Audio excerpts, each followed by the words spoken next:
Hello and welcome back. We're entering into our final video lesson for Kingdom Animalia, which is also the final lesson for Chapter 1, Biodiversity. So if you're ready, let's continue on to the final phylum of Kingdom Animalia, Phylum Chordata. Now, this is a phylum that needs no introduction because you and I are already members of this phylum, and so do most of our well-known animals as well. So let's jump right in and have a look at the unique characteristics of phylum Chordata. Our basic body plan is that we are triploblastic, we have bilateral symmetry, we are coelomates, and we have segmented body. Remember when I gave the introduction for this chapter, I mentioned that there are notable unique characteristics in some of the phylum that is unique to that phylum. Well, for phylum Chordata, we actually have 5 structures that are unique to chordates. So all chordates will possess the 5 structures below at some point during their development.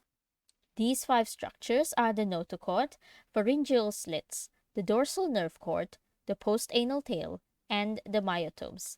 In the following slides, we'll be looking at each of these 5 structures in more detail. If you're ready, let's continue. Let's start with the notochord. What is the notochord? All chordate embryos will have a notochord.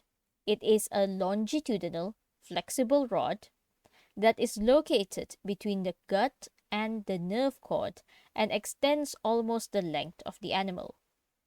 They are composed of large, fluid-filled cells that are encased in fairly stiff, fibrous tissue.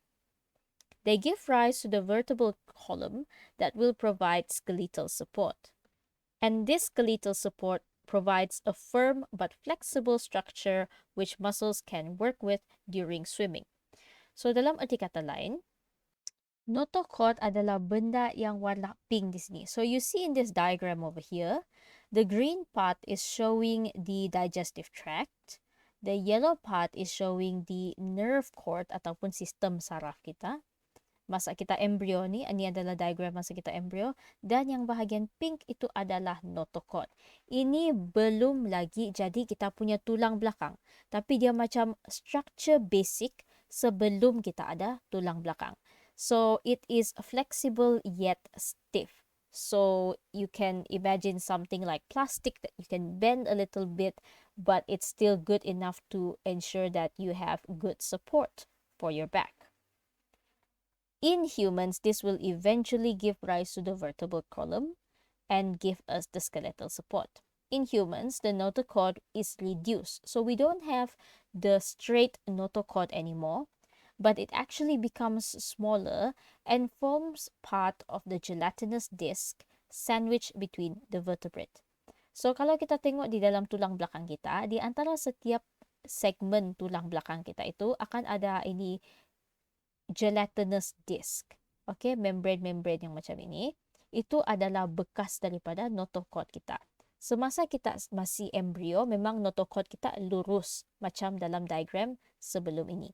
Tapi sekarang kita sudah dewasa, dia akan membentuk ini intercalated gelatinous disc.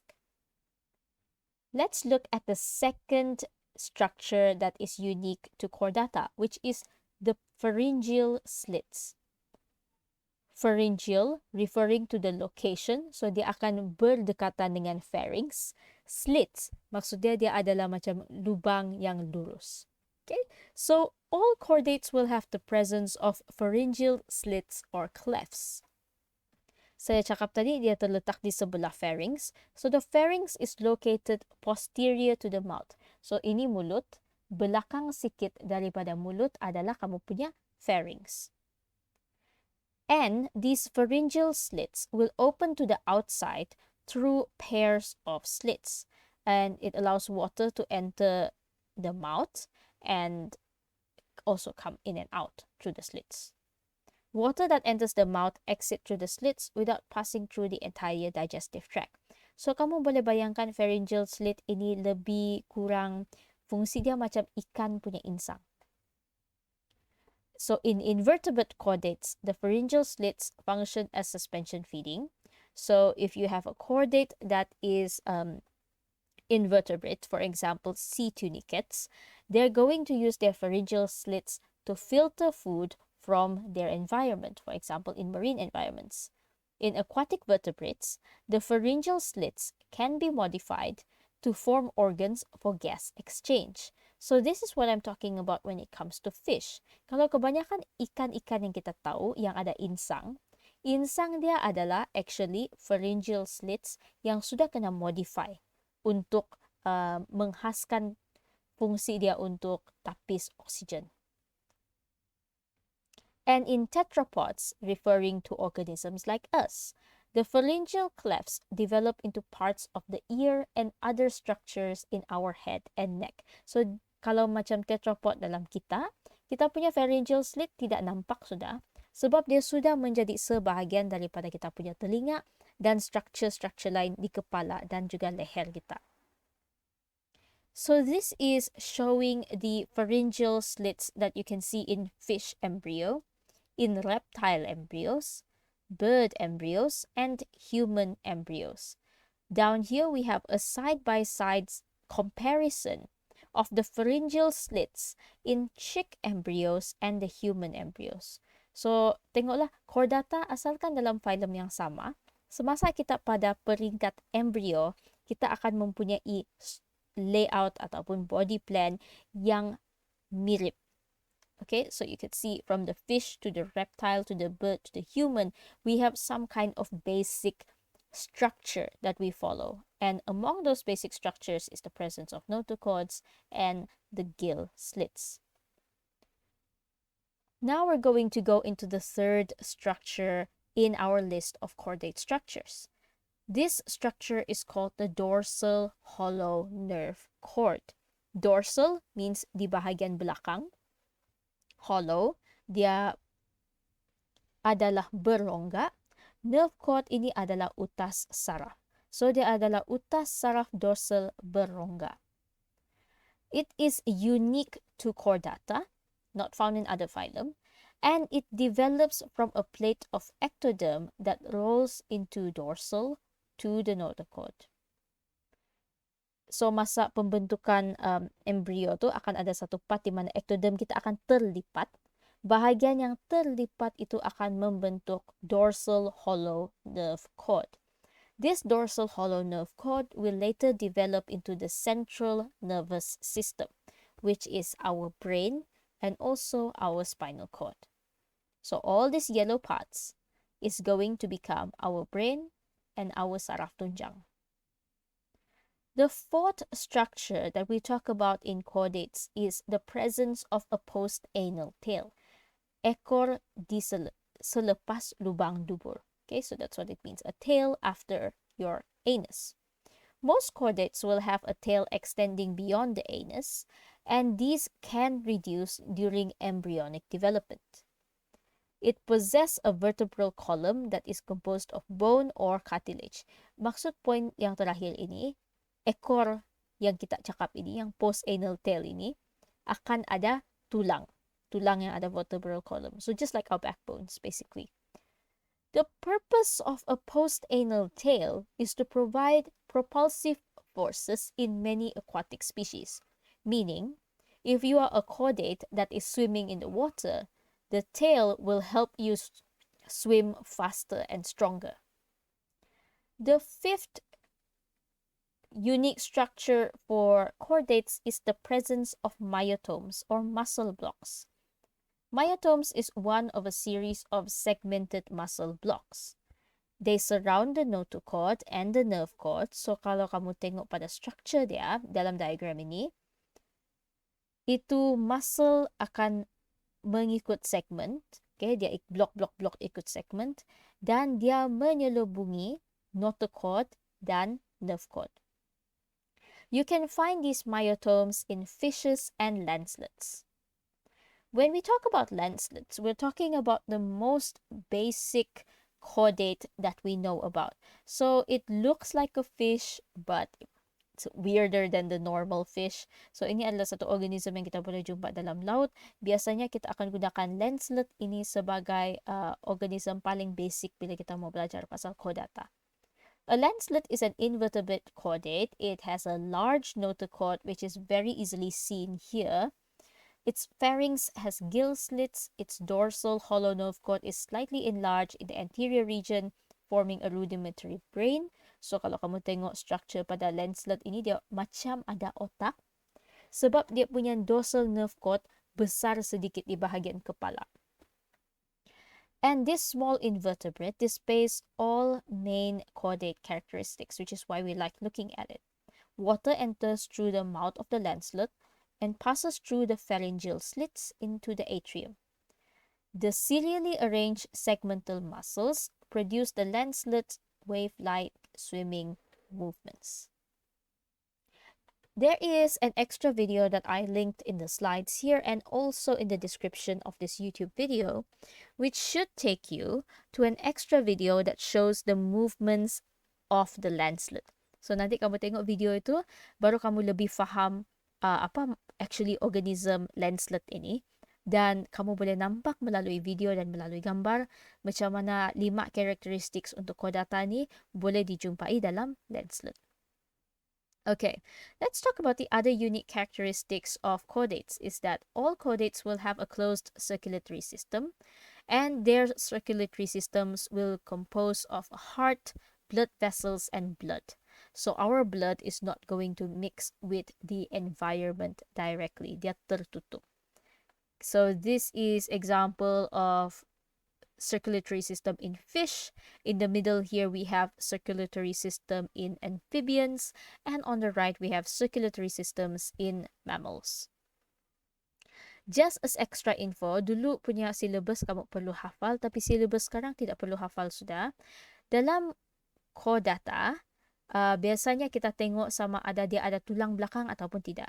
Kalau dia ada tulang belakang, kita kasih masukkan dia dalam subphylum Vertebrata. So, kalau dalam subphylum Vertebrata, kita boleh pisahkan lagi kepada 6 kelas yang utama. The main 6 common classes in subphylum vertebrates are class Osteichthyes, which is bony fish such as Sellar species. We have also class Chondrichthyes, which is composed of cartilaginous fish such as Raja species. We have class Amphibia, organisms like frog, class Mammalia, organisms like rats, class Reptilia, organisms like crocodile, and class Aves, which is organisms like birds and pigeons. So here we have images showing organisms from each of those classes. So here is the ray, it's called stingray, manta ray, whatever it is, Raja species, frogs, and also bony fish. Here we have reptiles, birds, and mammals. So that is pretty much it for the main segment talking about the unique characteristics of chordates. This is the video that I mentioned earlier. Do have a look at the video, watch how the lancelets move around in the water, and do listen to the explanations on how these 5 main characteristics that you can find in chordates can be observed in the lancelets. Now, the video doesn't end here. Of course, I would like to talk a little bit more about the evolutionary relationships in the animal kingdom. So, saya pernah cakap sebelum ini, bila kita cakap pasal evolutionary relationship, kita sedang tengok setiap species, setiap kelas, setiap phylum organism yang kita tahu, dan kita bandingkan dia dengan apa yang kita rasa adalah paling mirip kepada animalia yang pertama yang ada di dunia ini. So, we're comparing them and we're thinking, which of these organisms is most similar to the very first animal, and which organisms is most different, most evolved from that very first animal. So when we look at kingdom Animalia, we usually compare based on the following criteria. We usually look at their level of organization, their germ layers, their body plan or symmetry, their body cavity, and also the segmentation or metamerism of the body. Okay, so this is the 5 criteria when we're looking at the evolutionary relationship. When we talk about the level of organization, we're talking about whether or not it has true tissues. And this is what distinguishes sponges from all the other animals in kingdom Animalia. Dari awal-awal lagi, kita sudah cakap pasal organism tu ada true tissue ataupun tidak. Kalau dia tiada true tissue, kita masukkan dia dalam parazoa. Kalau dia ada true tissue, kita masukkan dia dalam eumetazoa. Next, we look at the germ layers. If it's under eumetazoa, we look at whether or not it formed germ layers during embryogenesis. So, if it does not form any germ layers, it goes into a different category. If it does form germ layers, then it could be diploblastic or triploblastic. We look at the symmetry of the body plan. Is it asymmetrical, radially symmetrical, or bilaterally symmetrical? What about the body cavity of the organism? Is it acoelomate, pseudocoelomate, or coelomate? And last but not least, we look at whether or not the body is segmented or unsegmented. And when we compare them, we usually come up with this diagram or this table. So, berdasarkan table ini macam yang saya ceritakan dalam introduction kepada chapter 2 juga, kita susun dia dalam urutan PCP Namek. So, we start with P. porifera, C. nidaria, continued by P. platyhelminthes, nematoda, annelida, arthropoda, mollusca, echinodermata, and chordata. And you can see here we are listing out the classification for each of those criteria we talked about. Generally, scientists can kind of see that porifera and things that are higher up on this list are most similar to the very first animals, and things that are further down on this list are most different from the very first animal. So, apa yang saya cakap tadi adalah haiwan di bahagian atas list ini lebih mirip haiwan-haiwan pertama yang pernah terbentuk di dunia ini. Yang di bawah paling jauh beza dengan haiwan pertama yang pernah wujud di dunia ini. So that's pretty much it that I want to talk about the evolutionary relationship between animals. Now, that is the very end of our subtopic. Thank you very much for following up with me. And what should you do now? Now you should come up with your own short notes for this subtopic, and after that complete the Google Form quiz and answer all the tutorial questions for Chapter 1, Part A, objective questions. I hope that you check your answers and then submit them through the Google Classroom later. Thank you very much for your time and your attention, and I will see you again soon. Bye and happy learning.